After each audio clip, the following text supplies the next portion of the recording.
আসসালামু আলাইকুম রহমতুল্লাহি ওবরকাতুহু। সম্মানিত দর্শক,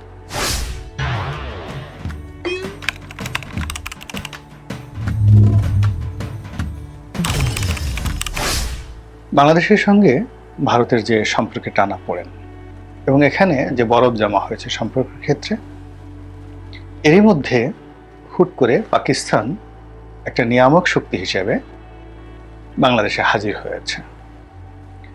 আপনারা সবাই জানেন যে পাকিস্তানের জাহাজ, বাণিজ্যিক জাহাজ এখন সরাসরি বাংলাদেশে আসছে, যেটা আগে কল্পনাও করা যেত না।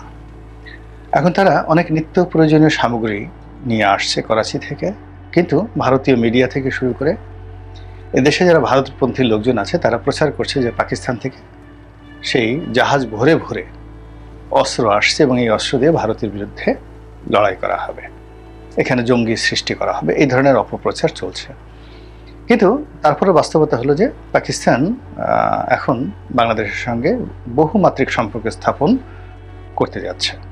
আমাদের দেশে যে পাকিস্তান লবির লোকজন আছে, মানে প্রথম থেকে এদেশে পাকিস্তান লবির যেমন লোকজন ছিল, আছে, আমেরিকার লবির লোকজন ছিল, যারা বাংলাদেশের যে কোনো স্বার্থ দরকার হলে জলাঞ্জলি দিয়ে আমেরিকার জন্য কাজ করে থাকে। এদেরকে সিআই এজেন্ট বলা হয়, আমেরিকার দালাল বলা হয়। আবার অনেকে দেখা যাচ্ছে দালালও নয়, ঠিক এমন একটা পর্যায়ে হয়তো বছরে একবার বা দুইবার মার্কিন দূতাবাসের যে কোনো অনুষ্ঠানগুলো হয় সেখানে এদেরকে একটু দাওয়াত করা হয়, তারা এক কাপ চা খেয়ে আসে, একটু নাস্তা করে আসে, এতেই তারা খুব খুশি এবং আমেরিকার পক্ষে তারা কথা বলতে থাকে। একইভাবে রাশিয়ার দালাল আছে আমাদের দেশে, তারপরে বিভিন্ন দূতাবাসের দালাল আছে, পশ্চিমা দূতাবাসগুলো আছে, তাদের একটা লিস্টেড যাকে বলা হয় পেটোয়া বাহিনী। আমাদের এই সমাজের সাংবাদিক, রাজনীতি, অর্থনীতি, ব্যবসা বাণিজ্য, শিল্প সাহিত্য সব ক্ষেত্রেই এদের একটা পেটোয়া বাহিনী আছে। এদের সংখ্যা সাকুল্যে 100 থেকে 150।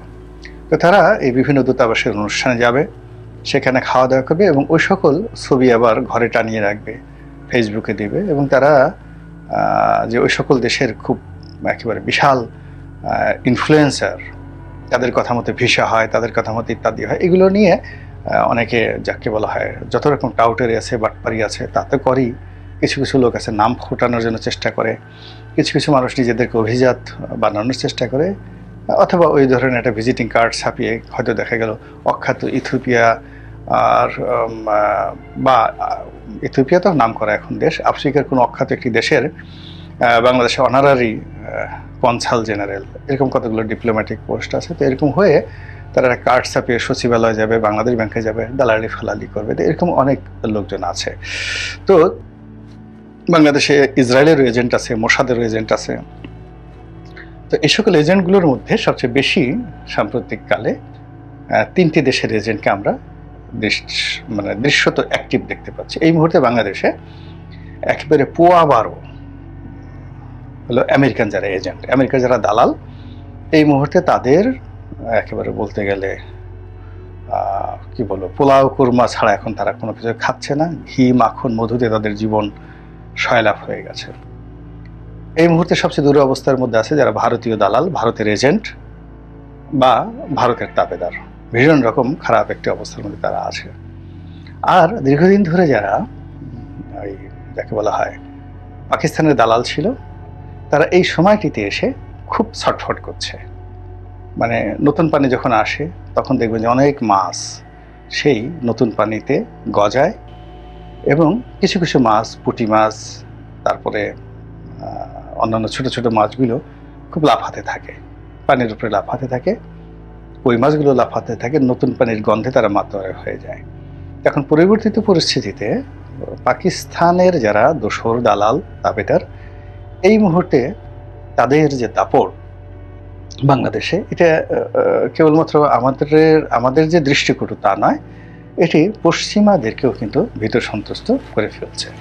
তো যাই হোক, সেই যারা পাকিস্তানের দালাল তাবেদার রয়েছেন, তারা এই পাকিস্তানের মহত্ব, পাকিস্তানের প্রয়োজনীয়তা, তারপরে পাকিস্তানের সঙ্গে বাংলাদেশের বন্ধুত্ব হলে আমরা ভারতকে কিভাবে শায়েস্তা করব, এগুলো বিভিন্নভাবে মার্কেটিং করার, ব্র্যান্ডিং করার, এস্টাবলিশড করার এখানে মার্কেটিং, ব্র্যান্ডিং, এস্টাবলিশ করার যে 3টা শব্দ ব্যবহার করলাম। আপনারা যারা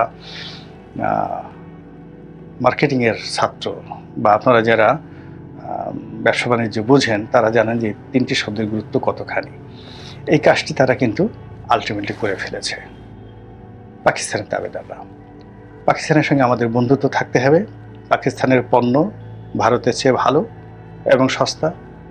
ভারতে চিকিৎসাতে না গিয়ে বা ভারতে ভ্রমণ করতে না গিয়ে আমরা যদি পাকিস্তানে ভ্রমণ করতে যাই, এটা কতটা সাশ্রয়ী, কতটা আরামদায়ক।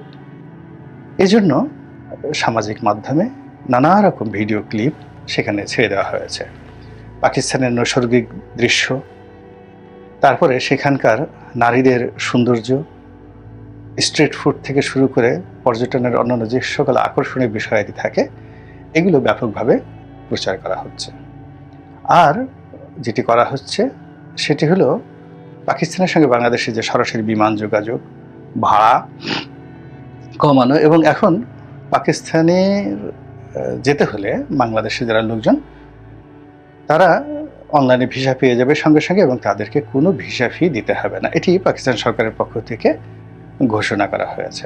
ইতিমধ্যে পাকিস্তানের যিনি বাংলাদেশের রাষ্ট্রদূত রয়েছেন তিনি যথেষ্ট তৎপর। আগে একসময় ভারতের রাষ্ট্রদূত যেভাবে সব জায়গায় যেতেন তার চাইতে এখন উনি অনেক গতিময়তা নিয়ে, স্বাচ্ছন্দ্যতা নিয়ে, আনন্দ চিত্তে বেগম জিয়ার সঙ্গে দেখা করতে যাচ্ছেন, জামাতের লোকজনের সঙ্গে দেখা সাক্ষাৎ করছেন, বিভিন্ন বুদ্ধিজীবী থেকে শুরু করে সাহিত্যিক, সাংবাদিক সবার সঙ্গে তারা যোগাযোগ করে এই মুহূর্তে তারা যেটা বোঝাতে চাচ্ছে যে যদি ভারত সত্যিকার অর্থে বাংলাদেশের সাথে কোনো কিছু করে, পাকিস্তান সেখানে তাদের সর্বশক্তি নিয়ে বাংলাদেশের পাশে থাকবে। পাকিস্তানের যারা মিডিয়েটর এই মুহূর্তে আছেন বাংলাদেশে, তারা অনেকে বলার চেষ্টা করছেন যে পাকিস্তান থেকে আমাদের আসলে এয়ারক্রাফট ক্রয় করা উচিত, যুদ্ধ বিমান ক্রয় করা উচিত, এবং পাকিস্তানের হাতে, চীন এবং পাকিস্তানের যৌথ প্রযোজনায় তাদের হাতে যে অত্যাধুনিক বোমারু বিমান রয়েছে, যেটি আমেরিকান F-35, আপনারা জানেন যে এটা F-16 দিয়ে শুরু হয়েছিল। আমেরিকার যে বোমারু বিমানগুলোর মধ্যে সবচেয়ে ইফেক্টিভ এবং ভয়ঙ্কর যে বিমানগুলো, তার মধ্যে যে F সিরিজের 16 দিয়ে যেটা শুরু হলো, এখন এটার একদম লেটেস্ট হলো F-35। তো এই F-35 এর সমপর্যায়ের এয়ারক্রাফট এখন পাকিস্তান তৈরি করছে চীনের যৌথ প্রযোজনা, এবং সেটি বাংলাদেশে তারা দিতে চায় এবং বাংলাদেশ সেগুলো আনতে চায়। এবং আমরা আমাদের দেশে MiG-29 আছে, রাশিয়া থেকে অনেক আগে আমরা কিনেছি, যেহেতু এগুলো উড়ানের মতো জায়গাও নাই। একটা মিগের যে গতি এবং এত দ্রুত গতির যে এটা উড্ডয়ন করে আধা ঘন্টা যদি উড্ডয়ন করতে হয়, তাহলে আসলে ভারতের আকাশ সীমা কিংবা আন্তর্জাতিক জলসীমা বঙ্গোপসাগরে এটা অতিক্রম হয়ে যায় মুহূর্তের মধ্যে। এবং এগুলো মেনটেন করা থেকে শুরু করে এগুলো রক্ষণাবেক্ষণ প্রচুর কষ্ট। তো এইগুলো রাশিয়া থেকে আনা হয়েছিল, তখনই বলা হয়েছিল যে এগুলো আসলে আমাদের দরকার নেই, মূলত এখানে একটা কেনাকাটার মাধ্যমে ডিল করার জন্য, বিশাল একটা ডিল করার জন্য এই কাজগুলো করা হয়েছে। একইভাবে বিগত আমলে, অর্থাৎ আওয়ামী লীগ যখন ক্ষমতায় ছিল, তখন কোরিয়া থেকে দায়ু কোম্পানির ওখান থেকে একটা যুদ্ধ জাহাজ কেনা হয়েছিল অনেক টাকা দিয়ে, এবং সেখানে প্রায় 800 কোটি টাকা চুরি করা হয়েছিল। এবং সেই মামলা তখন হয়েছিল সাবেক প্রধানমন্ত্রী শেখ হাসিনার বিরুদ্ধে 96,000 সনে। তখন আব্দুল আল মিন্টু সাহেব ছিলেন আওয়ামী লীগের, এবং তিনি এটা নেগোশিয়েট করেছিলেন, এবং তিনিও সেই মামলার সঙ্গে ছিলেন, এবং তিনি ওই মামলায়, যদি এখন আব্দুল আল মিন্টু বিএনপিতে আছেন, তো এরকম তখন বলা হয়েছিল যে বাংলাদেশের মতো একটা দেশের আসলে এই মুহূর্তে ওইরকম যুদ্ধ জাহাজ দরকার নেই, শুধুমাত্র টাকা কামানোর জন্য এটা করা হয়েছে। এখন সেই যুদ্ধ জাহাজটি কোথায় আছে, ফ্রিগেটটি কোথায় আছে, আই ডোন্ট নো, দায়ী কোম্পানি সেটি কোথায় আছে। কিংবা এরশাদ আমলে অনেকগুলো গানবোট কেনা হয়েছিল জাপান থেকে মারুবিনি কোম্পানির মাধ্যমে। তো সেই মারুবিনি কোম্পানি তখন প্রচুর ঘুষ দিয়েছিল, এবং সেটা নিয়ে এরশাদ সাহেবও সেই মামলার আসামি ছিল। তো সেই মামলার অবস্থা কি আমি জানি না, এবং সেই ঘুষ কত কোটি টাকা ওই সময় লেনদেন হয়েছিল সেটাও জানি না, আর সেই বোটগুলো এখন কোথায় আছে তাও জানি না। একইভাবে চীন থেকে আমরা একটা সাবমেরিন কিনেছি, ভারত বলেছে যে এই সাবমেরিন পুরনো সাবমেরিন, আর বাংলাদেশে যারা লোকজন বলেছে বাংলাদেশে সাবমেরিন চালানোর মতো কোনো জায়গা নেই, বিকজ এটি আমাদের যে ড্রাফট আছে বঙ্গোপসাগরে, এখানে এটা চালানো সম্ভব নয়। আর বাংলাদেশের যে জলসীমা এটা একটু অতিক্রম করলেই ভারতের যে সাবমেরিন, ভারতের যে যুদ্ধজাহাজ এটাকে এমনভাবে তাড়া করে বাংলাদেশের মধ্যে পাঠিয়ে দেয়, ফলে এই সাবমেরিনে যে ইনভেস্ট করা হয়েছে বা এটা রক্ষণাবেক্ষণ যেটি হয়েছে এটা রীতিমতো শ্বেতহস্তি, বাংলাদেশের দরকার নেই, শুধুমাত্র চীনের কাছে কিনে কমিশন খাওয়ার জন্য এই কাজগুলো করা হয়েছে। তো এই যে অতীতের যে কথাগুলো, সেই কথাগুলো বললাম এই কারণে যে এখন আবার নতুন একটা বিমান ঘাঁটি নির্মাণ, সেখানে 50টা বিমান রাখা হবে জয়পুরহাটে, এবং সেখানে আবার পাকিস্তানি বিমান দ্বারা এগুলোকে সুসজ্জিত করা হবে এবং এর মাধ্যমে হাজার হাজার কোটি টাকার ক্রয় হবে এবং সেগুলো কমিশন খাওয়ার জন্য নিঃসন্দেহে অনেক অনেক বড় বড় মানুষ হা করে বসে আছে। আর এগুলো প্রচার করার জন্য যারা দালাল ফালাল আছে তারাও কিন্তু বিশাল অঙ্ক একটা অ্যামাউন্ট আলটিমেটলি তারা নিয়ে বসে আছেন। তো এই যে একটা রাষ্ট্রযন্ত্রের যে চাণক্য নীতি কিংবা ম্যাকিয়াভেলির যে থিওরি, সেগুলো চলছে বাংলাদেশে। মরার উপর খাড়ার ঘা। আমাদের এখন অর্থনীতি ভঙ্গুর, অনেক বড় বড় শিল্প কারখানা যারা আওয়ামী লীগ নিয়ন্ত্রিত করত তারা নেই, ব্যাংকগুলো লুট হয়ে গেছে, কিন্তু তাতে কি, শেয়ার মার্কেট লুট হয়ে গেছে, কোনো সমস্যা নেই। নতুন যারা আছে তারা এই মরার উপর খাড়ার ঘা দিচ্ছে। আমরা একটা সময় বিখ্যাত ডাকাতের কাহিনী শুনেছিলাম, নিজাম ডাকাত বা অন্য কেউ। তো সেখানে কাহিনীটি এরকম ছিল যে সে 99টি খুন করেছে। তো 99টি খুন করার পর তার অনুশোচনা হলো যে সে আর খুন করবে না, সে এখন ভালো হয়ে যাবে। তো এই কথা স্মরণ করে করে সে যখন যাচ্ছে তখন হঠাৎ দেখলো যে এক মন্দ ব্যক্তি কবর খুঁড়ছে। তো সে কবর ওখানে সে দাঁড়ানোর পরে সে দেখলো দূর থেকে যে ব্যক্তি কবর খুঁড়েছে সে কবর থেকে মৃত লাশ আনলো, একজন সুন্দরী মহিলার লাশ মারা গেছে, এবং সে মহিলাটিকে ধর্ষণ করার জন্য উদ্রেক হলো, অর্থাৎ সে লাশকে ধর্ষণ করবে। এই দৃশ্য দেখে সেই যে খুনি সে বলল যে তওবা পরে হবে, আগে এটাকে খুন করে 100টা পূর্ণ করি। তো যাই হোক, সে করলো কি, তাকে খুন করে ফেললো। এবং মহান আল্লাহ রাব্বুল আলামিন, গল্পের কথা এগুলো, কোরআন হাদিস নয়, তার এই মন মানসিকতা এবং তার আমল দেখে এতটা খুশি হলেন যে তাকে একেবারে ওলি আল্লাহ বানিয়ে দিলেন। এবং আমরা ছোটকালে একটা কি নিজামুদ্দিন আউলিয়া বা নিজাম ডাকাত থেকে নিজামুদ্দিন আউলিয়া, এরকম আমরা ছোটকালে সেই গল্প শুনেছি। সত্য হোক মিথ্যা হোক, এটা রূপক হোক, কিন্তু এটাই বাস্তবতা।